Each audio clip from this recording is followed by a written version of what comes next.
This is Stephanie Smith, agronomist with Golden Harvest. Today I want to take a few moments to talk about residue management.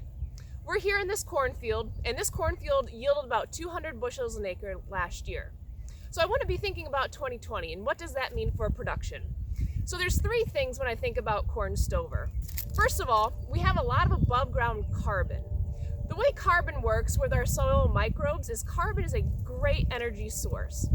We want to put our soil fungi to work for us in order to mineralize nutrients for our crop. What happens when we have a big carbon source such as corn stalks is that this is energy for those microbes, but for the microbes to be able to consume this carbon, it also needs nitrogen. So what the soil microbes will do is they will eat this corn stover in the form of carbon as energy, but they also need nitrogen to be able to digest. So where these soil microbes are able to get their nitrogen is from our soil. So what happens early season when we start to warm up? These microbes are eating this carbon, but they're also taking up nitrogen from our soil organic matter to feed themselves for digestion. Subsequently, what happens is that nitrogen is not available for our crop.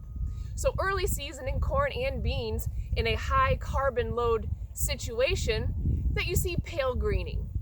Second thing, just trying to plant through all this residue. A lot of us use row cleaners on our planters, but sometimes we can get this residue to pinch down in the furrow, creating uneven emergence in our following crop. The third thing to think about is just overall nutrient availability.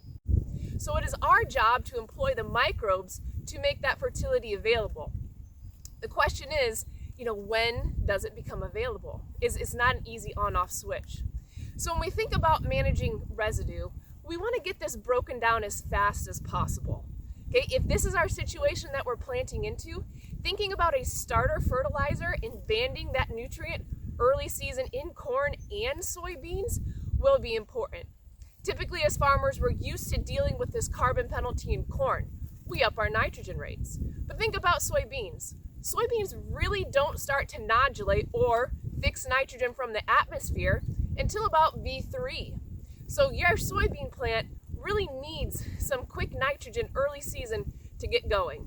Thinking about AMS with some sulfur and nitrogen early season in soybeans is a pretty winning combination.